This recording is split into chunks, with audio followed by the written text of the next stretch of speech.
Hello students, welcome back to our channel dear students. So ఇవాళ మన video ఏంటంటే మనం హైకోర్టులో ఎన్టీఏ వాళ్ళ మీద పిటిషన్ వేసారనమాట ఒక స్టూడెంట్. సో ఆ పిటిషన్కి తగ్గట్టుగా కేసు నడిచింది. ఆల్రెడీ వాళ్ళ ఆన్సర్స్ అడగడం జరిగింది, కొన్ని చెప్పారని కొంచెం టైం ఇచ్చిందనమాట హైకోర్టు 2 వీక్స్ అలాగా. సో ఏం జరిగింది, అలాగే కౌన్సిలింగ్ ప్రాసెస్ కూడా ఆపమని చెప్పారు ఫర్దర్ మనం ఇచ్చే కోర్టు ఇచ్చే ఆదేశాల మేరకు.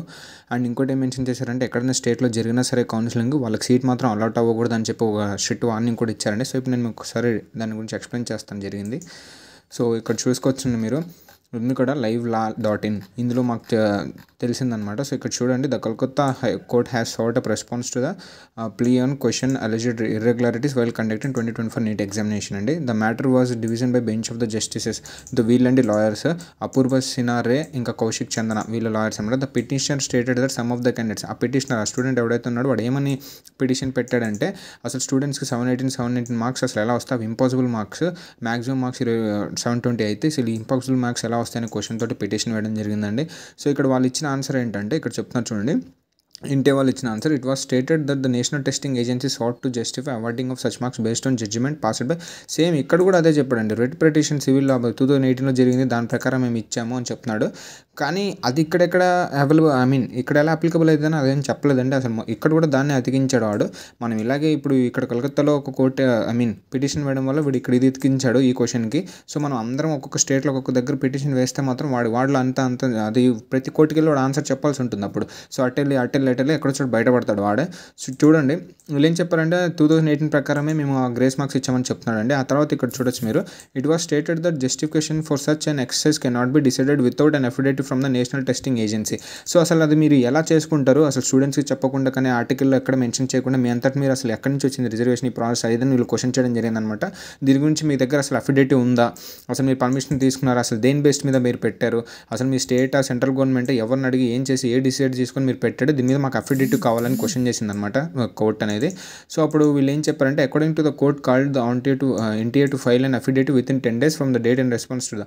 సో ఇవాళ నుంచి ఒక 10 daysలోగా మీ దగ్గర ఉన్న అఫిడేటివ్ మొత్తాన్ని మాకు అఫిడేటివ్ పెట్టండి, మీ దగ్గర ఉన్నది మాకు సబ్మిట్ చేయండి అని చెప్పారనమాట. ఇక్కడ మీరు క్లియర్గా చూడొచ్చు, the court called on the NTA to file an affidavit within 10 days from the date in responsible to the allegations made within the writ in the petition. So affidavit పెట్టమన్నారనమాట. వీళ్ళు అది కూడా చెప్పాడు, అఫిడేటివ్లో మీ మొత్తం records ఉండాలి, అసలు first నుంచి మీరు ఫాలో అవుతున్న రూల్స్ ఏంటి, అవేంటి ఇవేంటి మొత్తం రికార్డ్స్ ఉండాలని చెప్పాడు. సో ఇదండి ఇచ్చిన జడ్జ్మెంట్. ఒకసారి చూడండి అసలు ఏమి ఉండాలన్నారు అఫిడేటివ్లో. The affidavit should also disclose how the reservation policy of state as well as the central government has been followed in the preparing merit list. So వీడు ఇంకోటి చెప్పాడండి, వీళ్ళ రూల్స్ అండ్ రెగ్యులేషన్స్లో మెరిట్ లిస్ట్ ఎప్పుడైనా సేమ్ వస్తే మాత్రం అది అని చెప్పి అప్లికేషన్ నెంబర్ వైజ్గా ఇస్తామని చెప్పాడు. ఇక్కడ కూడా వాడు ఇరుక్కుంటాడు అనమాట మెరిట్ లిస్ట్ దగ్గర. వాళ్ళు రేపు క్వశ్చన్ చేస్తాడు ఇండైరెక్ట్గా ఈ క్వశ్చన్ని.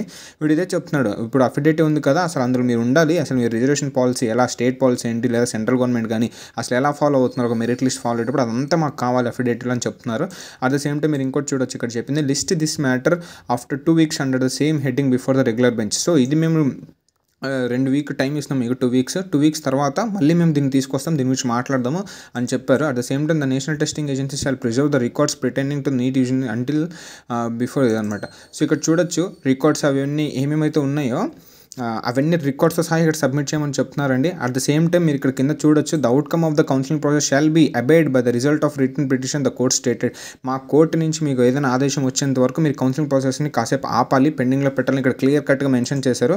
ఇక్కడ చూడండి, the outcome of the counselling process shall be abide by the result of the writ petition the court stated. So మేము ఆదేశం ఇచ్చేంత వరకు మీరు మాకు అఫిడేటివ్ ఫైల్ అవన్నీ చూపించండి, మీ రికార్డ్స్ అవి అని మీరు ఏ పాలసీస్ చేస్తున్నా అసలు ఏంటో మీరు నాకు ఒకసారి తీసుకుని వచ్చి అది చూపించండి. విత్ ఇన్ 2 weeksలో మీకు టైం ఇస్తున్నాము. ఈ 2 weeks వరకు ఆర్ఎల్స్ మేము ఒక ఏమంటారంటే ఒక ఆదేశం ఇచ్చేంత వరకు, మేము ఒక తీర్పు ఇచ్చేంత వరకు మీరు కౌన్సిలింగ్ ప్రాసెస్ తీసుకురావద్దని ఇక్కడ అబైడ్ చేయమని చెప్పి మధ్యలో ఆపమని కూడా చెప్తున్నారండి క్లియర్ కట్గా.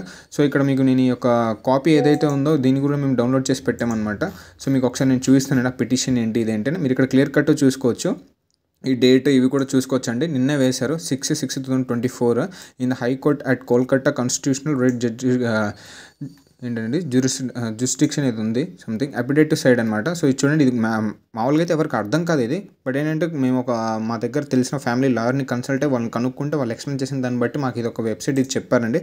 సో ఇక్కడికి వెళ్ళి ఇది షేర్ చేసి ఇక్కడ మీకు వచ్చి మీకు కూడా ఇన్ఫర్మేషన్ షేర్ చేయడం మేము ఇక్కడ మీకు ఎక్స్ప్లెయిన్ చేస్తున్నాం. సో ఇక్కడ చూడొచ్చు, in this public interest litigation petitioner అలిజెడ్ very irregularities ఇది పెట్టాడని చెప్తున్నాడు. ఏమేమి మెన్షన్ చేశారంటే అకార్డింగ్ టు ద పిటిషనర్ ఎవరైతే పెట్టారో కొంతమంది క్యాండిడేట్స్ మెయిన్ క్వశ్చన్ ఇదే అడిగాడు అనమాట. Some of the candidates could not have scored 7, 8 or 19 2019 as per the applicable marking or scoring system. ఇప్పుడున్న మీ స్కోరింగ్ సిస్టమ్ ప్రకారము 718 ఎలా వస్తాయన్న మెయిన్ క్వశ్చన్ అనేది ఒక క్వశ్చన్ చేశాడు ఆ స్టూడెంట్ ఎవరైతే పిటిషనర్ ఉన్నాడో. ఆ తర్వాత it appears that the national testing agency short to justify awarding. So దీనికి ఆన్సర్ కింద వాళ్ళు ఏం చెప్పారు, మనం ఇందా మాట్లాడుకున్నట్టు 2018 ఉంది కదా honourable supreme court rate petition ప్రకారం ఇలా చేశామని ఇదేదో సంథింగ్ చెప్పాడనమాట. సో జస్టిఫికేషన్ అనేది దీని మీద బేస్ మేము వాళ్ళకి గ్రేస్ మార్క్స్ ఇవ్వడం జరిగిందని చెప్పాడు. Justification of such excess can not be decided without any affidavit from the national testing Agency. Respondent 1 వాళ్ళు ఏం చెప్తున్నారంటే మీరు అసలు అది ఎలా చేస్తారు, మీ దగ్గర అఫిడేటివ్ లేకుండా ఏం లేకుండా మీరు ఎలా డిసైడ్ చేసుకుంటారు, మాకు అఫిడేట్స్ అన్ని మీకు సబ్మిట్ చేయండి 2 వీక్స్లో ఇందా చెప్పాను కదా, అదే ఇక్కడ అడిగాడు అనమాట. మీ అసలు జస్టిఫికేషన్ ఎలా ఇస్తారు ఏం అఫిడేట్ లేకపోయినా అని చెప్పేసి ఫస్ట్ వాళ్ళని క్వశ్చన్ చేయడం జరిగింది. According to the respondent number 1 shall file an affidavit period within 10 days from the date. నిన్నటి నుంచి ఒక 10 days లోపల మీరు అఫిడేటివ్ ఫైల్ మాకు సబ్మిట్ చేయండి అని చెప్పి స్ట్రిక్ట్గా చెప్పినట్లు కూడా ఇక్కడ చెప్తున్నారండి, ఇందులో మెన్షన్ చేశారు. So the affidavit should also disclose how the reservation policy. దాంతోపాటు వీళ్ళు ఇంకోటి కూడా క్వశ్చన్ ఇస్తారు, అసలు మీరు మెరిట్ లిస్ట్ని దేని బేస్ మీద తీసుకొస్తారు, ఏ రిజర్వేషన్ పాలసీ మీ స్టేట్ దా లేదంటే సెంట్రల్ గవర్నమెంట్ అసలు ఏంటిది మీరు చెప్పండి అని చెప్పి కూడా క్వశ్చన్ చేశారు. List this matter after 2 weeks under the same heading before the regular bench. So ఇది చెప్తున్నారనమాట, దీన్ని మళ్ళీ మేము 2 weeks తర్వాత తీసుకొస్తాం, రెగ్యులర్గా అవుతుంది, దీని ఏం పెండింగ్ ఎక్కువ సంథింగ్ అదే రెగ్యులర్గానే తీసుకొస్తాం, 2 weeks వరకు టైం ఇస్తాం మీకు అని చెప్పడం జరిగిందండి. The national testing agency shall preserve the records of returning. So మీరు అన్ని ఏవైతే ఇప్పుడు ఉన్నాయో ఇవన్నీ ఆపేయండి, మీరు ఫర్దర్గా ఏం స్టెప్ తీసుకోవడానికి లేదు, మేము ఒక కోర్టు తీర్పించేందుకు కానీ క్లియర్ కట్ మనకి ఇక్కడ చెప్పడం జరిగిందండి. So the outcome of the counselling process విషయానికి వస్తారా, దాన్ని కూడా ఆపేయండి, మేము ఒక రిజల్ట్ వచ్చేంతవరకు ఈ యొక్క పిటిషన్ ఒక రిజల్ట్ వచ్చింది, మేము ఏదైనా తీర్పు చెప్పేంత వరకు మీరు ఆపాలి, దాన్ని మీరు కంటిన్యూ చేయడానికి వీల్లేదని చెప్పి కూడా స్ట్రిక్ట్ వార్నింగ్ ఇచ్చారు. And at the same time మనం తెలుసుకోవచ్చండి, బయట ఎక్కడైనా స్టేట్ అసెంబ్లీ ఇక్కడ ఆల్రెడీ స్టార్ట్ అయింది కౌన్సిలింగ్, స్టార్ట్ అయినా సరే వీళ్ళు స్ట్రిక్ట్ ఏంటంటే ఒక్క కాలేజ్లో కూడా సీట్ అలాట్మెంట్ అవ్వకూడదని రూల్ పాస్ చేశారనమాట. చెయ్యరు, వీళ్ళు అలాట్ అనేది చేయరు వీళ్ళ కోర్టు నుంచి వచ్చేంత వరకు. సో ఇలాగనమాట కోల్కత్తాలో వేశారు. సో మనం ఇలా ఒక చోట కోల్కత్తాలో ఒక స్టూడెంట్ వేసాడు అనమాట. సో మనం కూడా మన స్టేట్లలో అక్కడక్కడ డిఫరెంట్గా చేయడం వల్ల ఏంటంటే వీడికి అన్ని చోట్ల ఆన్సర్ చెప్పాల్సి వస్తుంది. ఇక్కడ మనోడు దేని మీద బేస్ చేసుకుని చెప్పాడు పిటిషన్, అసలు 718 మార్క్స్ ఎలా వస్తాయని చెప్పడండి. సో మనం వేరే అలిగేషన్ చెప్పాలి, వేరే అలిగేషన్ అంటే ఆ 44 మెంబర్స్ ఎవడు, అక్కడ ఏం జరిగింది, పట్న కేసు ఏంటి, ఇవన్నీ ఇప్పుడు తీసుకొస్తే వీడియో దొరుకుతాడండి. దీన్ని బట్టి చూస్తే మనకు 2015-18 కేసెస్ గుర్తు వస్తాయి. అప్పుడు కూడా ఇంత పెద్ద స్కామ్ జరిగితేనే 2018లో తీసేసి క్యాన్సిల్ చేసి అవన్నీ మార్చేసి కొత్త ఇండియన్ పెట్టారనమాట. సో ఇప్పుడు అప్పుడప్పుడు వీడే దొరుకుతాడు. సో మనం అక్కడ అందరు సపోర్ట్గా ఉండి స్టూడెంట్స్ నుంచి టీచర్స్ వరకు అందరు అందరు సపోర్టివ్గా ఉండి ఒక స్టెప్ ముందు తీసుకుంటే కానీ మనం దీన్ని ఆపగలమాట. ఫ్యూచర్ అంతా మన చేతిలో ఉన్నది, లేదంటే ఇలాగే చెక్కేసి ఏదో ఒకటి చేస్తూ ఉంటాడు. సో ఇప్పుడు కూడా ఏం లేదండి, అక్కడ ఇక్కడ ప్రతి కోర్టులో మనం ప్రతి స్టేట్లో వేస్తే వాడు ప్రతి దగ్గర ఆన్సర్ చెప్పాలి, ప్రతి దగ్గర వాడు ఆన్సర్ చెప్పకుండా కౌన్సిలింగ్ అవన్నీ స్టార్ట్ చేయడం ఉండదు.